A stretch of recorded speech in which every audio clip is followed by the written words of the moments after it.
Hi സുന്ദരീസ്, welcome to Aswi vlogs. അപ്പോൾ അടുത്തൊരു ദിവസം അപ്പം വെച്ചിട്ടാണ് കേട്ടോ നമ്മൾ സ്റ്റാർട്ട് ചെയ്യണത്. അപ്പോൾ ഇന്ന് ഇമ്മക്കുട്ടിക്ക് വേണ്ടിയിട്ട് നമ്മൾ ടിഫിനിൽ കൊടുത്തു വിടാനായിട്ട് അപ്പം ദോശത്തട്ടിലാണ് ഉണ്ടാക്കുന്നത്, നമ്മുടെ അപ്പച്ചട്ടിയിലല്ല. കാരണം ടിഫിനിൽ അതാണ് പാക്ക് ചെയ്യാൻ കുറേ കൂടി എളുപ്പമായിട്ടുള്ളത്. അപ്പോൾ ഇങ്ങനെ കുഞ്ഞു കുഞ്ഞ് അപ്പങ്ങളാണ് കേട്ടോ നമ്മൾ ചുടുന്നത്. അതൊന്ന് ജസ്റ്റ് നമ്മൾ അടച്ചു വെച്ച് വേവിക്കുന്നുണ്ട്. ഒരു ബ്രെഡ് കുറച്ച് നെയ്യിട്ടിട്ട് ഒന്ന് ടോസ്റ്റ് ചെയ്ത് എടുക്കുന്നുണ്ട് കേട്ടോ. മുട്ട വേവിക്കാൻ വെച്ചിട്ടുണ്ടായിരുന്നു. പിന്നെ ചായയൊക്കെ ആയിട്ട് രാവിലെ തന്നെ വെച്ചിട്ടുണ്ടായിരുന്നു. അപ്പോൾ മറിച്ചിടുകയാണ്. മറിച്ചിടേണ്ട ആവശ്യമില്ല, അടച്ചു വെച്ച് വേവിക്കണ കാരണം ആയിട്ടുണ്ടാകും. പക്ഷെ ഒന്ന് മറിച്ചിട്ട് അപ്പം തന്നെ നമ്മൾ എടുക്കും കേട്ടോ. അപ്പോൾ ഒരു 10 മണി ടൈമിൽ ഒരു സ്നാക്ക് ബ്രേക്ക് ഉണ്ട്. അപ്പോൾ അതിന് വേണ്ടിയിട്ട് നമുക്ക് എളുപ്പത്തിൽ കഴിക്കാൻ പറ്റിയിട്ടുള്ള ഒരു 10 മിനിറ്റ്സ് ബ്രേക്ക് അല്ലേ ഉള്ളൂ. അപ്പോൾ അതിന് വേണ്ടി കഴിക്കാൻ പറ്റിയിട്ടുള്ളതാണ് ഞാൻ പാക്ക് ചെയ്യണത്. അപ്പോൾ ഞാൻ ഈ സിലിക്കോൺ മോൾഡ് ഉണ്ടല്ലോ, കപ്പ് കേക്കിൻ്റെ മോൾഡ്, അത് രണ്ടെണ്ണമായിട്ട് ഭാഗിച്ച് വെക്കും. ഒന്നിൽ കുറച്ച് ഡ്രൈ ഫ്രൂട്ട്സും ഒന്നിൽ എനിക്ക് ഇഷ്ടമുള്ള പോലെ എന്തെങ്കിലും ആണ് കൊടുത്തുവിടുന്നത്. ഇപ്പോൾ കപ്പലണ്ടി മിഠായി ആണ് കൊടുത്തുവിടുന്നത്. ചിലപ്പോൾ പോപ്കോൺ കൊടുത്തുവിടും, ചിലപ്പോൾ 2 ബിസ്ക്കറ്റ് കൊടുത്തുവിടും. അങ്ങനെ എളുപ്പത്തിൽ കഴിക്കാൻ പറ്റിയിട്ടുള്ളത് കേട്ടോ. പിന്നെ ഇന്നലെ തന്നെ തേങ്ങാപ്പാൽ എടുത്തു വെച്ചിട്ടുണ്ടായിരുന്നു. അപ്പോൾ അത് നമ്മൾ പാക്ക് ചെയ്യുന്നുണ്ട്. ഇങ്ങനത്തെ പിങ്ക് കളറിൽ 2 ഇങ്ങനെ പ്ലാസ്റ്റിക് ബോക്സസില്ലേ, അതിൽ ഒന്നിൽ ഞാൻ കുറച്ച് ചോക്ലേറ്റ് സോസ് ആക്കിയിട്ടുണ്ട്, ഒന്നിൽ തേങ്ങാപ്പാൽ കേട്ടോ. തേങ്ങാപ്പാൽ ഈ അപ്പത്തിന് വേണ്ടിയിട്ടും ചോക്ലേറ്റ് സോസ് ബ്രെഡിന് വേണ്ടിയിട്ടുമാണ്. അപ്പോൾ എന്നിട്ട് ഒന്ന് ലേശം പഞ്ചസാര ഇട്ടിട്ടൊന്ന് മിക്സ് ചെയ്ത് കൊടുക്കുന്നുണ്ട്. ഓക്കെ, അപ്പോൾ ഇതാണ് ഇമ്മക്കുട്ടിയുടെ മെയിൻ ബ്രേക്കിന് വേണ്ടിയിട്ടുള്ളത്. ഇതൊരു 25 മിനിറ്റ്സ് ബ്രേക്ക് ഉണ്ടാവും. അപ്പോൾ നമ്മൾ അപ്പം ചുട്ടെടുത്തിട്ടുണ്ടായിരുന്നല്ലോ, അതുണ്ട്. പിന്നെ ബ്രെഡ് ഞാൻ സൈഡിൽ നിന്ന് കുറച്ച് കട്ട് ചെയ്ത് കളഞ്ഞിട്ട് ചെറിയ ചെറിയ പീസസ് ആക്കി വെക്കുന്നുണ്ട്, സോ ദാറ്റ് ചോക്ലേറ്റ് സോസിൽ ഇങ്ങനെ മുക്കി കഴിക്കാമല്ലോ, ആ ഒരു എളുപ്പത്തിന് വേണ്ടിയിട്ട് കേട്ടോ. അപ്പോൾ കുറച്ച് വെറൈറ്റി ഉണ്ടാവും, രണ്ടും ഇഷ്ടമാണ് എനിക്ക്. ഞാൻ എന്തെങ്കിലും ഇങ്ങനെ കുഞ്ഞു കുഞ്ഞു ഡിഫറൻസസ് ഒക്കെ ഉണ്ടാക്കാൻ നോക്കാറുണ്ട്. പിന്നെ ഇന്നലെ തന്നെ നമ്മൾ സവോളയും ഉള്ളിയും ഒക്കെ വഴറ്റി വെച്ചിട്ടുണ്ടായിരുന്നു, അമ്മ വഴറ്റി വെച്ചിട്ടുണ്ടായിരുന്നായിരുന്നു കേട്ടോ ഇന്നലെ. അപ്പോൾ ഞാനിതിപ്പോൾ മുട്ട നമ്മൾ വേവിച്ച് വെച്ചിട്ടുണ്ടല്ലോ, അത് നമ്മൾ വേവിച്ചിട്ടുണ്ടെന്ന് ഞാൻ പറഞ്ഞല്ലോ അല്ലേ. അതിൻ്റെ ഇതൊക്കെ കളഞ്ഞിട്ട് നമുക്ക് ഇതിലിട്ടിട്ട് തേങ്ങാപ്പാൽ ഒഴിച്ചാൽ മാത്രം മതി. ഇപ്പോൾ എനിക്ക് രാവിലെ ഇത്ര നേരത്തെ ഇറങ്ങേണ്ട കാരണം ഞാൻ ഒരു 5:30-ക്കൊക്കെയാണ് എണീക്കണത്. അപ്പോൾ ഞാൻ ഇമ്മക്കുട്ടിയുടെ ടിഫിൻ്റെ കാര്യങ്ങളും ബ്രേക്ക്ഫാസ്റ്റും റെഡിയാക്കിയിട്ട് പിന്നെ നടക്കാനൊക്കെ പോയി. അങ്ങനെ പിന്നെ എൻ്റെ വർക്കും കാര്യങ്ങളും ഒക്കെ ആയിട്ട് അങ്ങനെയാണ് കേട്ടോ എൻ്റെ ഒരു റുട്ടീൻ പോണത് ഇപ്പോൾ, അമ്മയുള്ള കാരണം. അപ്പോൾ ഞാൻ മുട്ടയൊക്കെ അതിൻ്റെ തോടൊക്കെ ഒന്ന് കളഞ്ഞിട്ട് നമുക്കത് ഹാഫാക്കിയിട്ട് ഈ റോസ്റ്റ് ചെയ്ത് വെച്ചിട്ടുള്ള ഉള്ളിയും തക്കാളിയും അതിൽ മസാലകളൊക്കെ ആക്കി വെച്ചിട്ടുള്ള അതിൻ്റെ റെസിപ്പി ഞാൻ വേറെ ഒരു ദിവസം കാണിക്കാം കേട്ടോ. അപ്പോൾ ഇങ്ങനെ നല്ല ടൈറ്റാക്കി ഇങ്ങനെ റോസ്റ്റ് ചെയ്ത് വെച്ചാണല്ലോ തലേദിവസം ഇങ്ങനെ വെക്കുകയാണെങ്കിൽ പിറ്റേ ദിവസം നമുക്ക് മുട്ട ഇട്ടിട്ട് തേങ്ങാപ്പാലും കൂടി ഒഴിക്കുകയാണെങ്കിൽ അടിപൊളിയായിട്ട് കിട്ടും കേട്ടോ.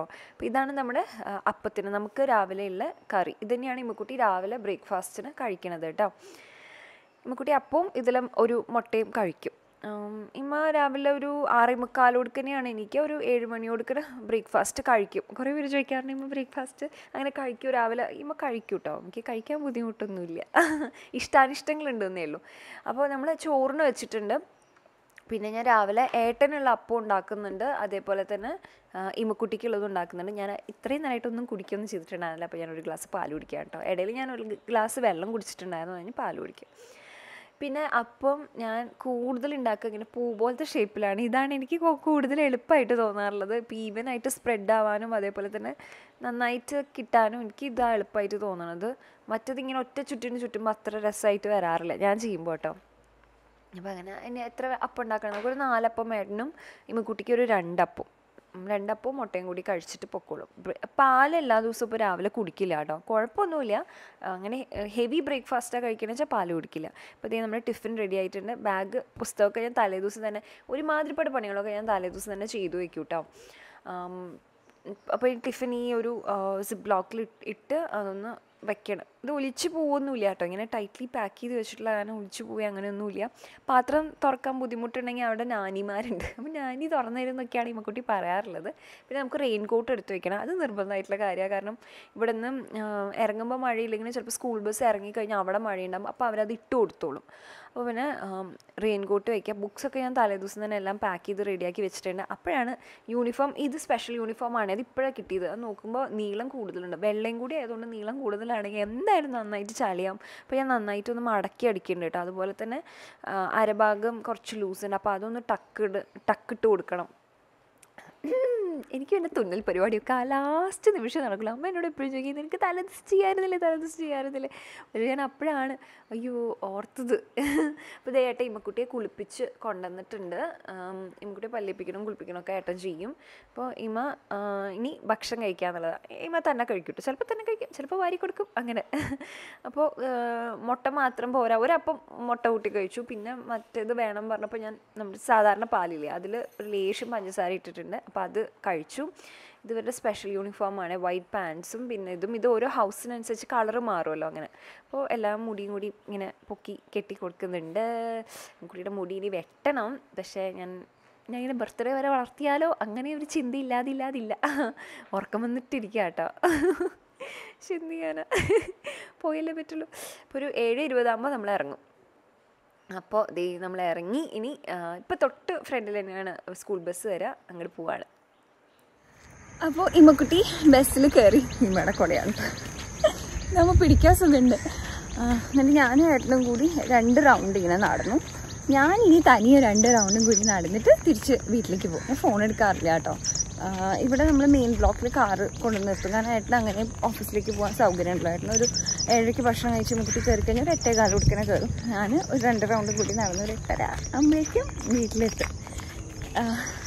അപ്പോൾ കാറിൽ തന്നെ ഈ ഫോൺ വെച്ചിട്ട് നടന്നപ്പോൾ കുഴപ്പമുണ്ടായിരുന്നില്ല. എനിക്ക് കയ്യിൽ പിടിച്ച് നടക്കാൻ പാടില്ല. അത് പിന്നെ നമ്മൾ വ്ളോഗ് ചെയ്യണ കാരണമാണ് കാലിൽ കല്ല് കയറുന്നത്. ഷൂസിട്ട് നടക്കണം കേട്ടോ, എന്നാലും നല്ലത്. പക്ഷേ മഴ പെയ്യുമ്പോൾ അത് ഉണങ്ങണില്ല, ഒരു പൊട്ടം വേണം. അതുകൊണ്ട് അതിടാൻ പറ്റില്ല. അപ്പോൾ ഞാൻ വിചാരിച്ചു ഇത് കാണിച്ചു തരാമെന്ന്. നമുക്ക് ഇവിടെ പുതിയ പൂക്കളൊക്കെ ഉണ്ടായിട്ടുണ്ട്. നല്ല രസമായിട്ട് അറേഞ്ച് ചെയ്ത് വെച്ചിട്ടുണ്ട് കേട്ടോ. നല്ല ഭംഗിയുണ്ട്. ഈ മരം കണ്ടോ, ശരിക്കും കുട പോലെയില്ലേ, നല്ല ഭംഗിയില്ലേ കാണാൻ. എനിക്ക് ഈ വഴി നടക്കാൻ ഭയങ്കര ഇഷ്ടമാണ്. ഇതിങ്ങനെ ഒരു റൗണ്ടാണ്. അപ്പോൾ അത്യാവശ്യം വലിയൊരു വാക്ക്. ഒരു റൗണ്ട് തന്നെ നമുക്ക് 10 മിനിറ്റ്സ് എടുക്കും നടക്കാനായിട്ട്. എനിക്കെടുക്കും, കാരണം എൻ്റെ കാലുകൾ ചെറുതാണല്ലോ. അങ്ങനെയല്ല, എനിക്ക് സ്പീഡിൽ നടക്കാൻ പാടാം. അതുകൊണ്ട് ഈ പൂക്കളൊക്കെ കണ്ട് ഞാൻ വരുന്നുണ്ടെങ്കിൽ വർത്താനം പറഞ്ഞിങ്ങനെ നടക്കും. ഈ ഒറ്റയ്ക്ക് നടക്കാൻ ഇത്തിരി ബോറിംഗ് ആണ്. പക്ഷെ ഇപ്പം അത്ര ബോറിംഗ് അല്ല കേട്ടോ, കാരണം നമ്മൾ സംസാരിച്ചാണല്ലോ നടക്കണത്. അപ്പം ഇങ്ങനെ സംസാരിച്ചിട്ട് നടക്കാനായിട്ട് വലിയ ഇഷ്ടമാണ്. അമ്മ ഇങ്ങനെ പറയും അങ്ങനെ നടന്നിട്ട് കാര്യമില്ല, ഇങ്ങനെ ബ്രിസ്ക് വാക്കിംഗ് എന്ന് പറയില്ല. അയ്യോ ഇപ്പോൾ താഴെ കിടന്നാൽ നല്ല സ്പീഡിൽ വർത്താനമൊന്നും പറയാണ്ട് ഇങ്ങനെ ഭയങ്കര ഇതായിട്ട് നടക്കണം എന്ന് പറയും അമ്മ. നമുക്ക് ഇറങ്ങി നടക്കാം കേട്ടോ. അവനും ഭയങ്കര സ്ലിപ്പറിയാണ്. റൂട്ടിൽ നടക്കുമ്പോൾ പിന്നെ കുഴപ്പമില്ല. ഇമ്മക്കുട്ടിയുടെ കൂട ഇതെല്ലാം ഞാനും പറ്റി ഇമ്മക്കുട്ടീനെ ഓടിപ്പിക്കും. അപ്പോൾ ഞാൻ ഓരോ തവണ ഇങ്ങനെ ആക്കുമ്പോൾ പുടിപിടിപിടുന്ന ശബ്ദം കേൾക്കും. അങ്ങനെ നൈസ്. ഒരു വണ്ടികളൊന്നുമില്ല, ഒരു പൊല്യൂഷനും ഇല്ല. I love Goa. ഒറ്റൊരു കാരണം കൊണ്ട് തന്നെ നമുക്ക് ഭയങ്കരമായിട്ട് ഇഷ്ടമാവും. ഇങ്ങനെ നടക്കാൻ പറ്റണമെന്ന് തന്നെ ഭയങ്കര നല്ലതല്ലേ. സുഖമായിട്ട് വണ്ടികളൊന്നും ഇല്ലാത്ത സ്ഥലത്ത് ഇങ്ങനെ നല്ല വായു ശ്വസിച്ച് ഇങ്ങനെ പ്രകൃതി രമണീയമായ സ്ഥലങ്ങളൊക്കെ കണ്ടിങ്ങനെ നടക്കാൻ പറ്റുന്നത് ഒരു സുഖമല്ലേ. ഞങ്ങൾ ആദ്യമൊക്കെ ബീച്ചിൽ പോകുമായിരുന്നു കേട്ടോ രാവിലെ നടക്കാനായിട്ട്. പക്ഷേ ഇപ്പോൾ ഒന്നും അതിനുള്ള സാഹചര്യമില്ല, സമയമില്ല. മുന്നേ കുറേ സമയം ഉണ്ടായിരുന്നു. കല്യാണം കഴിഞ്ഞ സമയത്ത് ഞാൻ ചെറിയ വർക്ക് ഒക്കെ അല്ലേ ഉണ്ടായിരുന്നുള്ളൂ, ഓൺലൈൻ ബിസിനസ് അല്ലേ ചെയ്തിരുന്നത്. അപ്പോൾ അങ്ങനെയാകുമ്പോൾ പിന്നെയും കുറച്ചുകൂടിയൊക്കെ സമയം ഉണ്ടായിരുന്നു. ഇപ്പോഴെന്ന് വെച്ച് കഴിഞ്ഞാൽ സമയമില്ല. ഞാൻ കുഞ്ഞ് സ്കൂളിലും കൂടി പോയി തുടങ്ങുമ്പോൾ എല്ലാവരും ലൈഫ് മാറുമല്ലേ, ഭയങ്കരമായിട്ട് മാറും. സമയമാണ് നമുക്ക് എല്ലാവർക്കും പ്രശ്നം. ഇനി ഞാൻ വിചാരിച്ചില്ല ഒരു കൊല്ലത്തിൽ മേ ബി കാര്യങ്ങളൊക്കെ, ഈ ഒരു കൊല്ലം ഞാൻ പറയാൻ തുടങ്ങിയിട്ട് കുറേ നാളായി തോന്നുന്നു. പക്ഷേ ഹോപ്പ്ഫുള്ളി ഒരു കൊല്ലത്തിൽ കുറച്ചും കൂടിയൊക്കെ ഒന്ന് സെറ്റിൽഡ് അവസ്ഥയിലേക്ക് മാറുമായിരിക്കും. അപ്പോൾ കുറേ പേര് ഇതിലൂടെ തന്നെ കടന്നു പോകുന്നുണ്ട്. എനിക്ക് മെസ്സേജ് അയക്കാറുണ്ട്. ഈ പറഞ്ഞ പോലെ ഒരു സെറ്റിൽഡ് അല്ലാത്തൊരവസ്ഥയിൽ ഒരുപാട് പെയിനിലൂടെ കടന്നു പോകുന്നവരുണ്ട്. ദിസ് ടു ഷാൽ പാസ് പറയും എല്ലാ കാര്യത്തിലും. അതായത് നമ്മുടെ ലവ്ഡ് വൺസിൻ്റെ ഇതിൽ നമുക്കത് പാടന്നെയാണ്, അങ്ങനെ പാസ് ചെയ്ത് പോവില്ല. പക്ഷെ നമ്മൾ അത് വെച്ചിട്ട് ജീവിക്കാൻ പഠിക്കും. അതൊരു കാര്യം കേട്ടോ, അതൊരു സത്യമായിട്ടുള്ള കാര്യമാണ്. ഏതൊരു സാഹചര്യത്തിലും എത്ര ദുഃഖം ഉണ്ടെങ്കിലും നമ്മൾ വിചാരിക്കും ആ പോയിന്റിൽ നമുക്ക് ജീവിക്കാൻ പറ്റില്ല. പക്ഷെ നമ്മൾ ജീവിക്കും, ജീവിക്കാണ്ടിരിക്കാൻ പറ്റില്ലല്ലോ. അപ്പോൾ അതുകൊണ്ട് അത് ശരിയാണ്. പിന്നെ മറ്റ് സാഹചര്യങ്ങളൊക്കെ ഉണ്ട്, നമ്മുടെ കരിയർ വൈസ് ആണെങ്കിലും നമ്മൾ സെറ്റിൽ അല്ലാത്ത അവസ്ഥകൾ, അതൊക്കെ ഡെഫിനറ്റ്ലി മാറും, അതെല്ലാം ശരിയാവും. അപ്പോൾ ആ പ്രതീക്ഷയിൽ തന്നെ നമ്മൾ വർക്ക് ചെയ്തുകൊണ്ടിരിക്കുക. ഒരു ബെറ്റർ ലൈഫ് എന്തായാലും ഉണ്ടാവും കേട്ടോ. എപ്പോഴും ഒരേപോലെ ആവണമെന്നില്ല. അങ്ങനെ അപ്പോൾ ഇനി നമ്മൾ അവിടെ വരെ നടന്ന് പോയി ഭക്ഷണം കഴിക്കുക. ഇത് ഈ മഴയുള്ള സമയമാണെങ്കിലല്ലോ നമുക്കിത് ഇതിൽ കൂടെ നടക്കാം. നമ്മുടെ കണ്ണോ ഇങ്ങനെ ഓടിട്ടിട്ടുള്ള കാരണം ഇതിൽ കൂടെ ശരിക്കും ഒരു ഫുൾ റൗണ്ട് നടക്കാൻ പറ്റും മഴയുള്ള സമയമാകുമ്പോൾ. അപ്പോൾ നമ്മൾ അങ്ങനെ നടക്കാറ്. ഇവിടെ മഴയൊന്നുമില്ലാത്ത കാരണം കുഴപ്പമില്ല. അപ്പോൾ ഈ അപ്പത്തിൻ്റെ മാവ് അരയ്ക്കുന്നത് ഞാൻ പിന്നെ ഒരു ദിവസം കാണിച്ചു തരാം കേട്ടോ. ഭയങ്കര യമ്മിയാണ്. സൂപ്പർ അപ്പം, മുട്ടക്കറീസ്, അടിപൊളി. അപ്പോൾ എൻ്റെ ഭക്ഷണം കഴിക്കലൊക്കെ കഴിഞ്ഞു. ഇനി ഒരു കുട്ടി സ്കിൻ കെയർ ചെയ്തിട്ട് എഡിറ്റ് ചെയ്യാനിരിക്കാൻ പോവാണ് കേട്ടോ.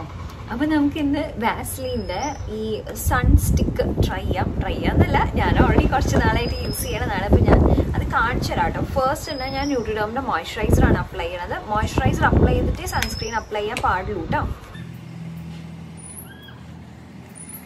അപ്പോൾ അത് കഴിഞ്ഞു. ഇനി വാസ്ലിൻ്റെ ഈ സൺസ്ക്രീൻ സ്റ്റിക്ക് യൂസ് ചെയ്യാം.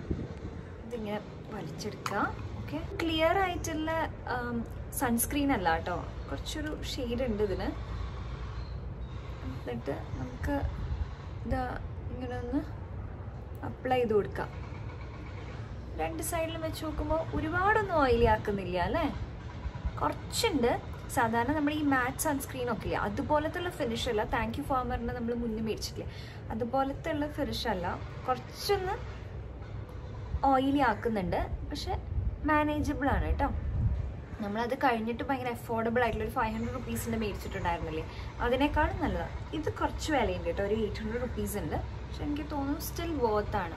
എനിക്ക് ഇത്രയും നാൾ ഉപയോഗിച്ചിടത്തോളം തെറ്റില്ലാത്ത രീതിയിലാണ് തോന്നുന്നത്. എസ്പെഷ്യലി എനിക്ക് നോർമൽ ടു ഡ്രൈ സ്കിൻ ആയതുകൊണ്ട് എനിക്ക് ഈ ഒരു ഫിനിഷ് നല്ല ഇഷ്ടം. ഓക്കെ, കുഴപ്പമില്ല. ഇനി നമുക്ക് ഇതേപോലെ ഇത് വെച്ചിട്ട് തന്നെ ക്ലോസ് ചെയ്യാം. That's it. അപ്പോൾ സ്കിൻ കെയറും കഴിഞ്ഞു. ഇനി ഞാൻ എഡിറ്റ് ചെയ്യട്ടെ കേട്ടോ. അമ്മ ഇതാ അപ്പോൾ യോഗ ചെയ്യാൻ പോയിരിക്കുക. അമ്മ തുണിയൊക്കെ മടക്കി വെച്ചിട്ടുണ്ടെങ്കിൽ അതെനിക്ക് എടുത്ത് വെച്ചാൽ മതി. ഈ ലുക്കാണ് ഞാൻ എഡിറ്റ് ചെയ്യണത്. അപ്പോൾ ഇതാണ് നമ്മുടെ മോർണിംഗ് റുട്ടീൻ. ഞാൻ ബാക്കി പണികളിലേക്കൊക്കെ കിടക്കട്ടെ. അത്രയേ ഉള്ളൂ. ഇന്നത്തെ വീഡിയോ എല്ലാവർക്കും ഇഷ്ടപ്പെട്ടു വിചാരിക്കണം. അങ്ങനെയാണ് ഈ വീഡിയോ ലൈക്ക് ചെയ്യുക, കൂടുതൽ വീഡിയോസ് കാണാൻ സബ്സ്ക്രൈബ് ചെയ്യുമ്പോൾ സബ്സ്ക്രൈബ് ചെയ്തിട്ട് കുട്ടി ബെല്ലൈക്കാണ്, അത് ക്ലിക്ക് ചെയ്യാൻ മറക്കരുത് കേട്ടോ. നമുക്കിനി അടുത്ത വീഡിയോയിൽ കാണാം. അതൊരു bye. Take care. Love you all. By.